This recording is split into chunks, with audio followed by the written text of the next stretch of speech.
Completed.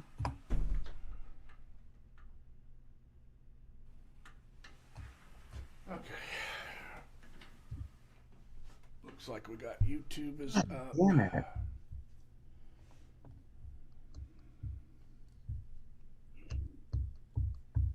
The hell's a document?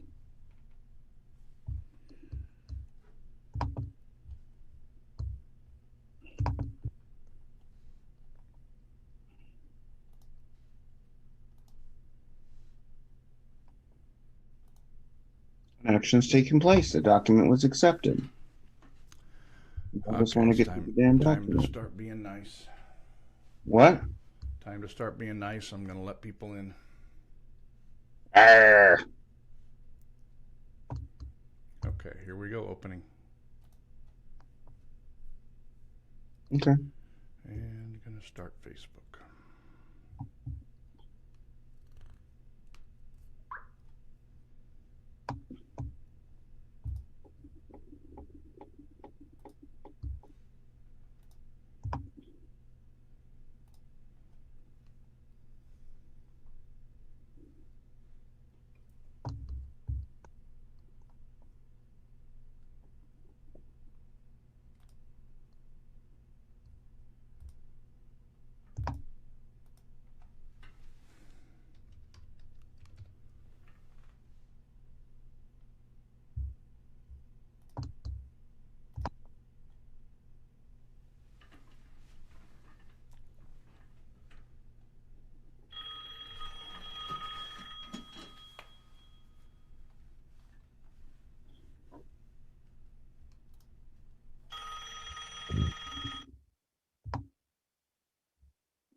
Hello, Cordy.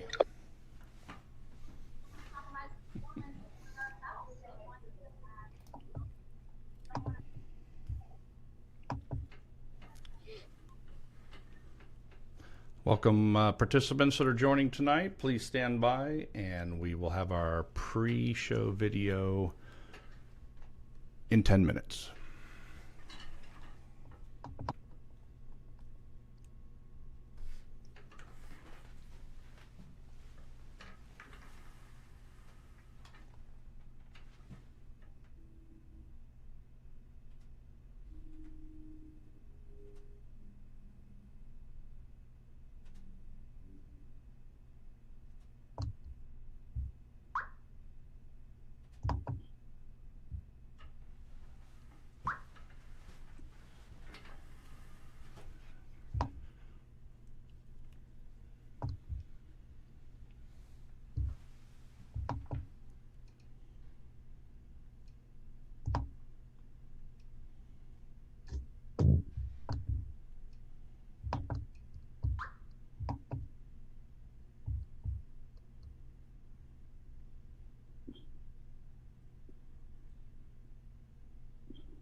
Hello, everybody.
Hello, Randy. All right, let's go with the pre-show. Hey, how are you guys? Good, Randy. How are you? I just had an interesting phone call. Hello, California. Many of you pieces of trash know me as Governor Newsom. But since I'll probably be out of a job soon, I've been searching for a new career that will let me help the people. So I've accepted a faculty position at Sacramento City College, teaching my favorite subject, Newsom Science. By enrolling in Newsom Science, you'll be able to almost understand all of the science-adjacent decisions that I've made this past year. Decisions like arresting basketball hoops, closing down restaurants, then forcing those restaurants to open new restaurants made of tents, then closing those restaurants, then opening those tent restaurants back up again. Now, if you look through your microscopes, you'll be able to see the chances of me becoming president. I lifted the regulations because the science shows that we have a new president now. Hello, Mr. COVID. And I promise, if you take my class and you bring me an apple, I will have sex with you. If you look through your microscope, you'll be able to see all of the small businesses that I support. And for anybody who asks to see the data that I use to make my decisions, you can't see it because data is confusing and scary. It'll make your wee-wee do a pee-pee. Now everybody take out your books. Not your science books, your coloring books. We're making turkeys. At this point, it doesn't matter who you voted for. You're probably angry at me. And those anger molecules inside your body interact with the COVID molecules, making COVID as worthless as a bottle of Plump Jack wine. So basically, I've saved your life. And that's Newsom chemistry, baby! Now, if you look through your microscopes, you'll be able to see all the scientific evidence supporting lockdowns. I got Fauci on my door. Look, the science is easy to understand. If you're in the yellow tier, then you can eat at restaurants without wearing pants. If you're in the orange pinkish tier, then you're only allowed outdoors at 3 a.m., the witching hour. If you're in the green, magenta, lavender tier, then you're only allowed to go outdoors if you're having sex with me. If you're in the purple tier, you can only leave your house wearing a blindfold. We call this the bird box tier. And if you're in the rainbow zebra tier, then congratulations, you're not alive anymore. And those are Newsom colors, baby! Ha! That's color science, baby! Ha! Welcome to class! Ha! School's in session! Ha! This is the historic downtown Covina, directly in front of the 3 Vinos here. And we're going to recall Gavin Newsom. That's on the agenda here. We've got signs everywhere. 1.4 million signatures so far. Welcome to the Flying Journalism. California is experiencing unaffordable housing, record homelessness, rising crime, and the population being placed on lockdown while the prisons are being emptied. Who should be held accountable for this? You can just go onto the website, the recallgavin2020.com website, and you can find where there's permanent signing locations, or if you just happen to see a booth like this, just stop by and sign. And are there a lot of booths out here in different places? It depends. It depends on because this is volunteer based, so it depends on the volunteers that set up the booth. With many people outraged at the fact that Gavin Newsom's strict COVID-19 guidelines are rather ironic because the rules only apply to other people and not to himself, one local woman had something to say about Gavin Newsom's policies. His shutdowns didn't work because there were other states open. Obviously they'll have COVID, but they didn't shut their businesses down. He has crippled this economy.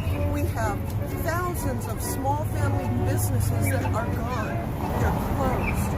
If you take it further out, the garbage on our freeways, the homeless crisis is completely out of control. This alone, he can't do anything with it. He couldn't even issue COVID relief payments to people. It goes on, and it's just out of control. He needs to be replaced. Hey, I'm an American, and why I gotta be shut down? Nothing can shut America down. I love America. It's very clear that many people are tired of being locked up, unable to make a living. At the same time, California prisons are being emptied. Many people struggling to run a business even before this lockdown are tired of the overregulation and taxes in California. And most people are also troubled with the idea that they can't gather at church or the beach, and marijuana dispensaries can still remain open. So, I peg the question, are you in for the recall of Gavin Newsom? Well, let me take a look at these memes real quick. Hope you like them.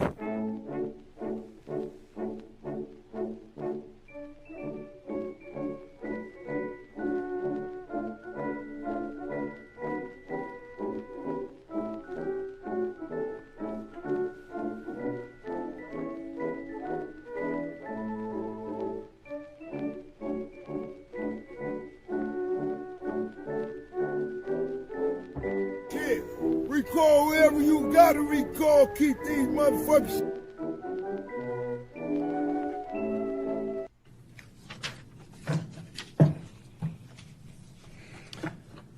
Madam Mayor, City Council, good evening. I addressed the City Council on December 2nd regarding the reopening of Chino businesses and the prevention of further shutdowns being imposed by Governor Newsom.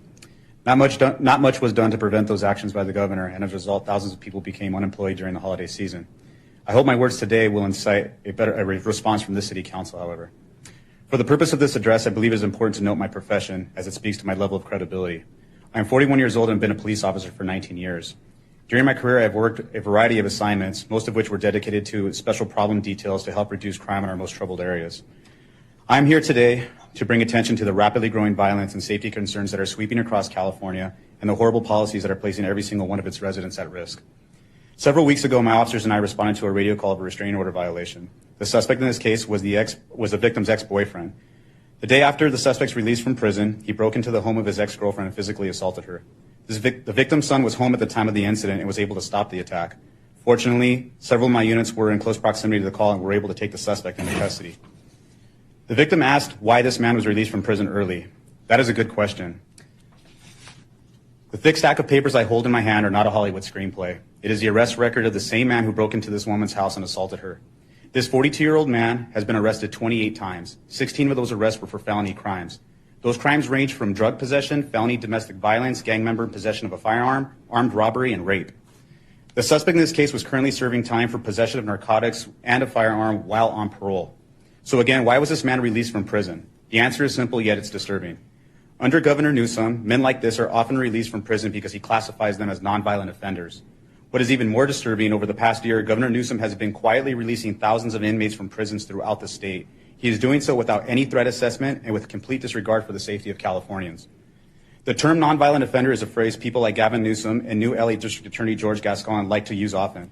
They want you to believe these individuals do not pose a risk to the safety of the public, but those of us in law enforcement know this is a flat-out lie. In the summer of 2009, a young woman was kidnapped in my division. The suspect in this case had a lengthy arrest record, but would be considered a nonviolent offender by Gavin Newsom standards. Despite numerous arrests and parole violations, the suspect was granted parole once more and released back into society. Not long after his release, this nonviolent offender kidnapped a 17-year-old girl, took her to the Skid Row area of downtown Los Angeles, beat her violently, then cut her throat with a broken glass bottle. I don't like having to share the details of this young woman's murder, but I do so because the gravity of the situation must not be taken lightly. Although these two incidents occurred 45 miles west of here, I must remind you all, criminals and the violence they inflict do not stop at county lines. Crimes like these can and will take place anywhere. California has become a safe haven for criminals. Violence is skyrocketing, and criminals are well aware that they can commit crimes with little to no consequence.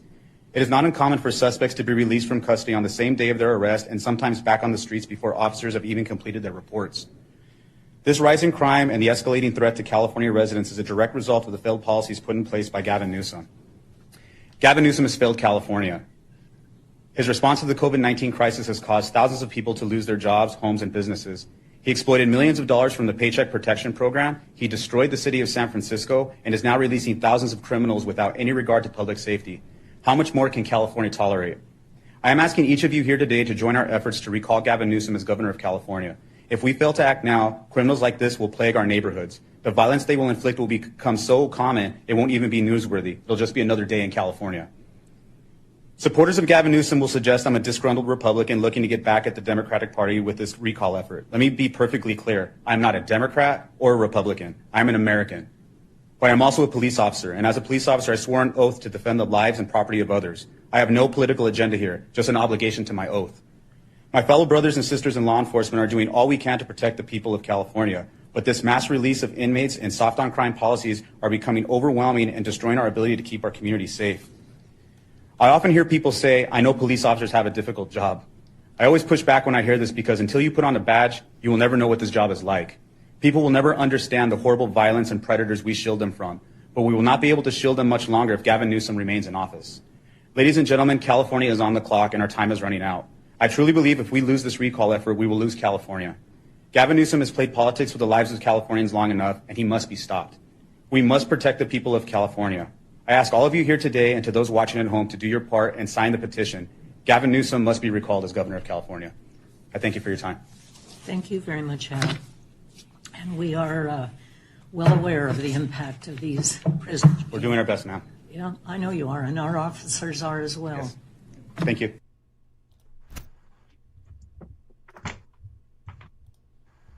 All right, guys. My name's Dr. Cordy Williams, hashtag Megaphone Marine, hashtag 1776 Forever Free, and welcome to another week of the Recall Town Hall. So glad you guys joined us, and so glad that we have this awesome group of people coming on tonight to educate you guys, move, touch, and inspire you for what's yet to come and the goals that we've reached and how we're going forward and how we're to end this tyrannical regime in California. Just a couple of cleanup things before we get to logistics and Randy Economy and Susan Hurd joining us, Warren Heatley and Mike Netter. And if I missed anyone on the Zoom panel is wide tonight, so it's hard to see everybody. But we've got a host of great folks to join you and educate you tonight about the latest and greatest with the recall. Just wanted to touch on a couple of things real quickly.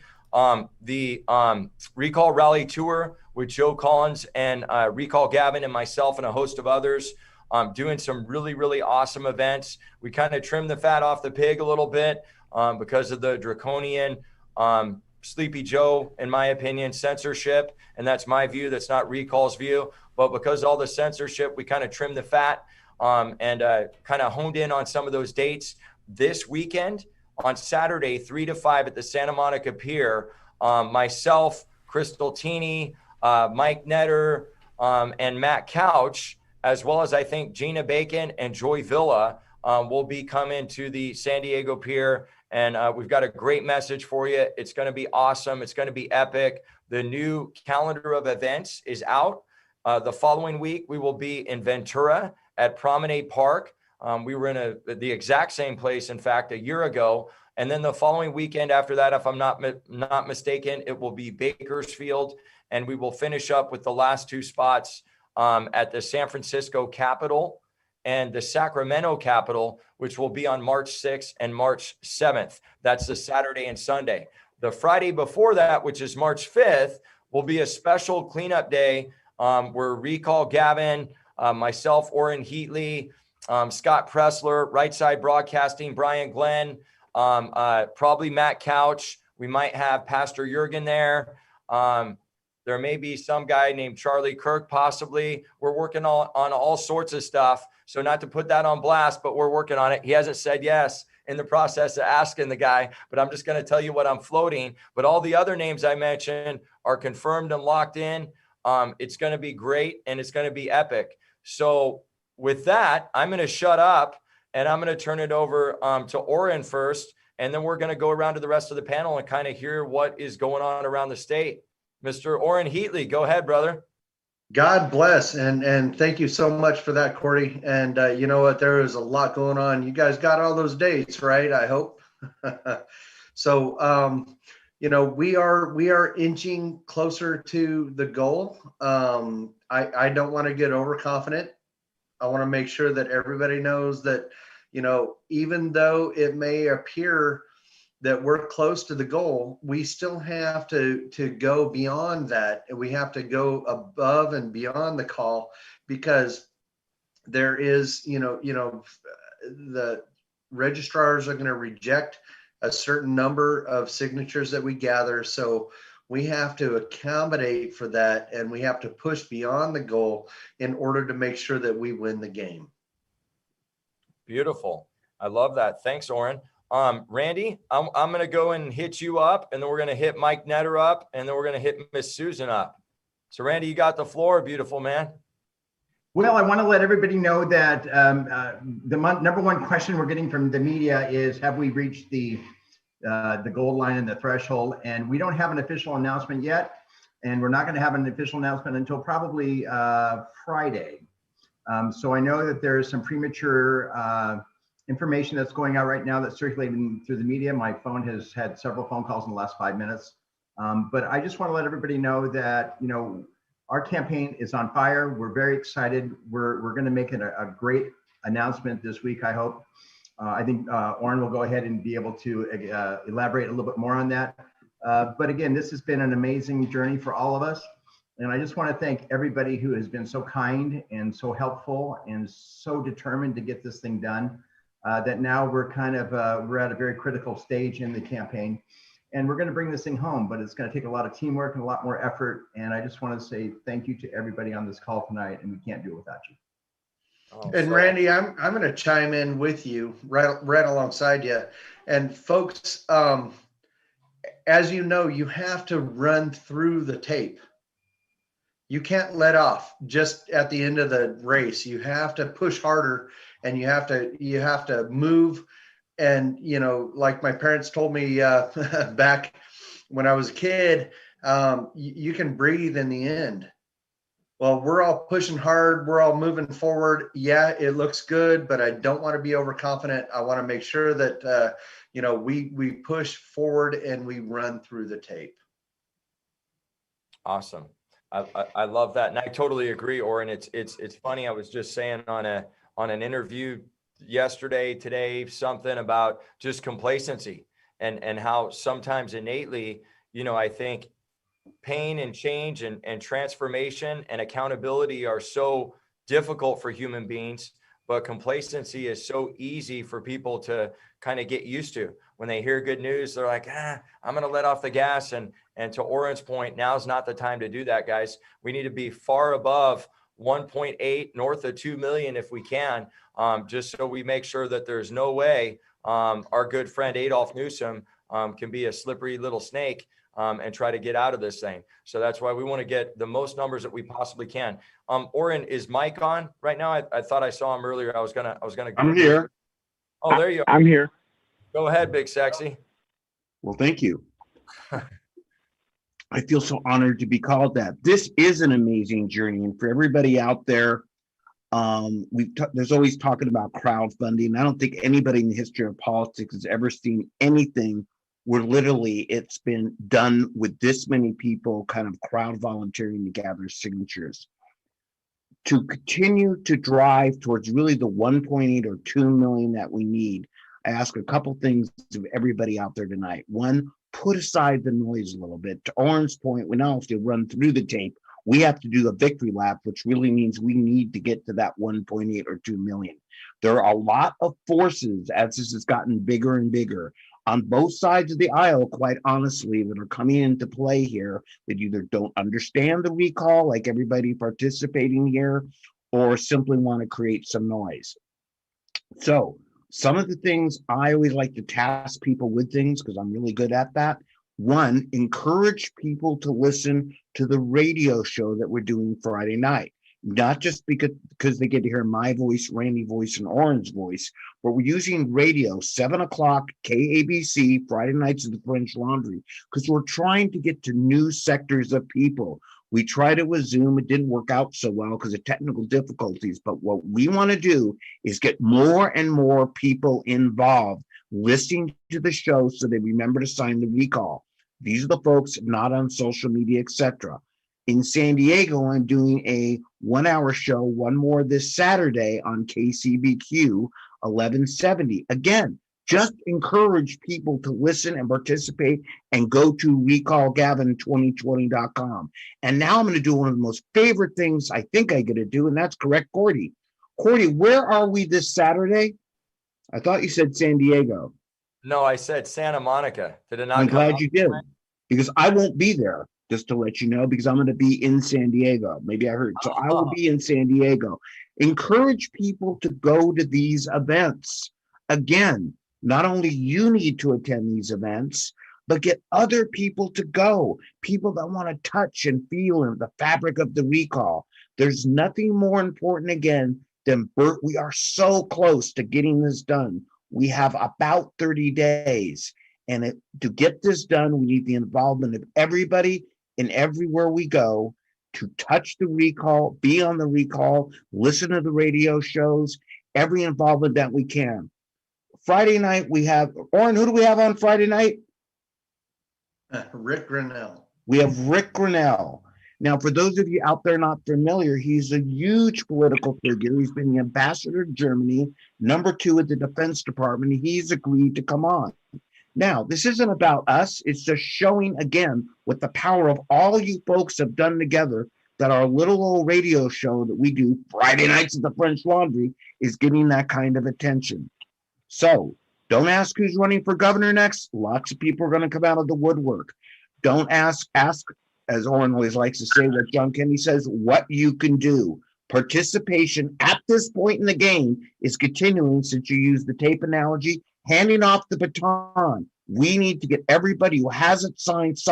Pay no attention to the noise, drive to the finish line, and let's get this done. Awesome. Well, thank you so much, Mr. Netter. And just to kind of recap for a second. So most of us will be in Santa Monica from 3 to 5. Joe Collins, myself, a host of others. And then evidently Mike Netter is going to be in San Diego as well. So we'll have those details forthcoming, addresses, all that on the stuff. Radio. Oh, your radio show. Beautiful. Okay. That's 2 to 4. Well, that would make sense. I love that. Well, Susan and Robin. You know what? Hey, Cordy, can we give, sorry, I don't mean to interrupt, but can we give Mike another 20 seconds to, Mike, tell us what you're doing. What are they doing? A drive-by signing event, a sign-a-thon, as you will. You're muted. You're muted, buddy.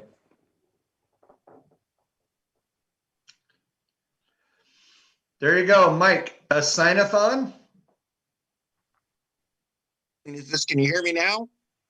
Yeah, we got you, buddy. Okay. So another good point. On February 18th, a spot with another radio station, The Answer, we're doing a 3 locations drive up sign-a-thon. 3 locations. Look them up. They'll be on our website. This is separate from the Joe Collins recall road trip, if you will. What we're trying to do is we're using a drapery store, the actual radio station, and another location which is out in it's at an escrow company out of Moreno Valley. We're using these locations, and you'll find them on the website so people can drive up. And what's the website, Mike? What's our website? RecallGavin2020.com. Okay. There you go. Rock and roll. I'll give you all three locations. Thank you, sir. KRLA Studios in Glendale at 701 North Brand Boulevard. Next one is at Drapery Works at 3303 Harbor Boulevard, Suite F3 in Costa Mesa, that's Orange County. And Summit Funding at 23328 Olivewood Plaza in Moreno Valley. So I have volunteers set up with signing tables for all counties. But God wait, bless there's him. more. Thank you for Tell that, about Susan. the hours, Susan. I'm sorry? We're doing it 7 a.m. to 4 p.m. Right. So it's an all-day signing events that we're doing. And again, we've got to gather people to go there. Also, since Oren gave me 20 seconds, you know I'm going to take a minute, right? You're going to be hearing ads all over the place for recallgavin2020.com, including on the answer at 870, driving people to these locations. So listen for our commercials that you hear all over. We're putting our much as we can into media and banner ads. You see us on Fox News. We don't have a lot of money, but we're using the money that we have to maximize. So drive-by signings on February 18th in the three locations Susan mentioned, running 7 a.m. to 4 p.m. And we've got the Joe Collins recall road trip, if you will. We've got the radio show Friday nights and a brief one on Saturday. Everything we can do to drive those signatures we don't have yet, your recall team is doing. Dan, can you show, not to put you on the spot, Dan, but if Dan in the back, our tech amazing human being, the tech wizard, the tech Yoda, if you could flash up, if you could access that flyer for this weekend for Santa Monica, just so the viewers could see the specific address. If Brittany has one on there on that flyer, that'd be great. I don't know if it's on there or not. That's asking a lot, but I'll tell you what, Cordy, I think Bishop Gilroy, the Ombudsman General, is with us tonight, and might not be able to see his video, but I believe he. Oh, I can actually. I'm definitely here. Well, how are you all doing? Good, Bishop. Bishop, Yeah, so God bless you, my friend. Thank you for joining us. Absolutely. I'm here with my friend and my godson, Mike Willie, and we have Alicia. She's an assistant to the campaign, his campaign. He's going to be the next mayor of Compton. Wow. And as you know, we're going to start the Compton recall. I don't even want to call him a governor, but Newsom. So as many of you know, I was involved in the recall of Gray Davis. I think that Newsom has done far more atrocities to the state of California than Gray Davis did. And he's arrogant because he never thought for a million years that Nancy Pelosi would ever, ever, ever allow him to be recalled. Well, unfortunately, she doesn't have all the juice that she thinks she has in the Black community. This man has been very disrespectful to the Black community, where poor men and women have lost their businesses, their restaurants, their livelihood, due to him not making the decisions that most governors, all they had to do is have the right consultants, and they would have seen what needed to be done. Second of all, and most important to me, whoever he's consulting with regarding issues around the Black community, they would have told him, or they should have told him, if they were truly Black and had their barbecue and ghetto pass, you should not continue to replace Kamala Harris as she runs for higher office with men that are Latino. Now, I know a lot of people don't like to discuss the elephant in the room, but we are losing and have lost the African American communities to illegal immigrants. Now, that's something that most people don't want to discuss. But when Dusty Hicks became the president of the union, and then moved from that to the chairman of the Democrat Party of California, he made it very clear that the hardworking Black and men and women in this state were no longer going to be a part of the decision makers. And at this point, there is a month and a half left to get these signatures. Well, I think it's time that y'all tag us, give us our turn, tap us in, and let us show them how the Black community get out and get you the rest of these signatures. Absolutely. And Bishop, God bless you, and thank you for joining us today. And we all know that Rusty Hinge doesn't open, and Rusty has become unhinged. And I'm sorry, but you try to paint this as a California coup. We are just a peaceful group of people trying to express our First Amendment rights. And I see there is the recall banner. There it is. Thank you for putting that up. But, Rusty, he tried to paint us in a negative light, and I think it backfired on him. What do you think there, Bishop? Absolutely. Well, anybody that knows anything about Rusty Dusty, we know that, here's a guy who took, union money and said that he was going to help fight the illegal immigrant problem and fight Trump with the borders issue. How do you take hardworking union dues and give them to illegal immigrants? We used to call them scabs. When my dad was back working on the shipyards and what have you in Long Beach, they were called scabs. How do you take union money and do that? So they've had a problem for a long time. And the unions, as well as the Democrat Party, has taken the Black vote for granted. Now, when you look at Joe Collins, what he did with Maxine Waters, had he not ran as a Republican and he ran as an independent, he probably would have been elected. The saddest thing is that church, Democrat Party have brainwashed Black people to think because they have to be educated. If you ask the average Black person in America during Black History Month, what party was Martin Luther King a member of? What party was his dad a member of? The Republican Party. They have no idea. Frederick Douglass, one of the first Black publishers of a newspaper, Republican. So we have to re-educate so that they understand who the Dixiecrats were.